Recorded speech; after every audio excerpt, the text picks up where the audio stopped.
はい、どうもきみまろです。半年前に Apple Watch を買いました。これ本当に便利で買ってよかったなと思ってるので、今更ですけどもレビューをしたいと思います。僕が購入したのがこちらの Apple Watch シリーズ 440mm アルミニウムケースの GPS モデルです。サイズの方が 40mm と 44mm から選べるんですけども、結構僕手首が割と細い方なのでちっちゃい方の 40mm の方を選びました。サイズ的にもねこっちで良かったんじゃないかなと思っています。あと iPhone をそばに置いて Bluetooth または Wi-Fi モデルで使うこちらの GPS モデルってものか、 iPhone なしでも電話をかけられるようにするセルラーモデルってやつがあるんですけども、だいたい iPhone と一緒に持って出かけることがほとんどなので、GPS モデルにしました。とりあえず GPS モデルにして今のところ特に困ったことはないです。そんな Apple Watch の機能で僕の生活を結構スマートにしてくれた便利機能っていうのをいくつか紹介したいと思います。まず一番使ってるのが Suica 機能ですね。コンビニや自動販売機とか駅の改札とかで、わざわざ iPhone を取り出さなくてもいいですし、 Apple Watch に Suica が入っていれば iPhone が近くにない時でもこれで決済ができます。 Wi-Fi を切っていたりとか機内モードになっていても決済することができます。ただ一度失敗してしまったことがあって、 Suica を iPhone で作って Apple Watch に移した後に iPhone だけ持って出てしまって Apple Watch 持って出るのを忘れてしまったんですね。それでコンビニに行って iPhone の Suica を使って購入しようと思ったら Suica が使えませんでした。 Suica って移し替えると iPhone の方では使えなくなってしまって Apple Watch でしか使えなくなってしまうんですね。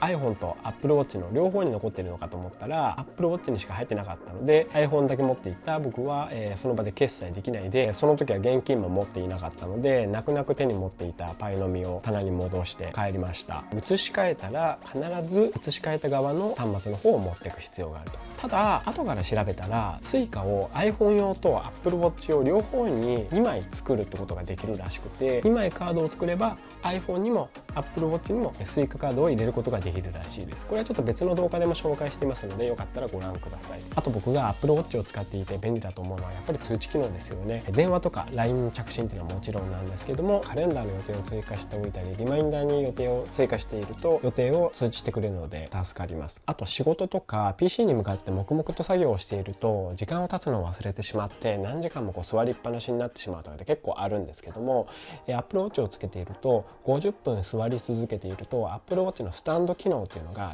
スタンドの時間ですと教えてくれます。エコノミークラス症候群から救ってくれる強い味方です。あと iPhone が見つからない時に役立つのが iPhone を探す機能です。 Apple Watch の画面をこういうふうに上にスワイプするとコントロールセンターが出てきまして、この中のこの iPhone のアイコンをタップすると、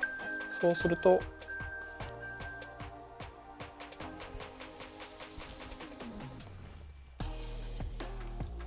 こういうふうに見つけることができます。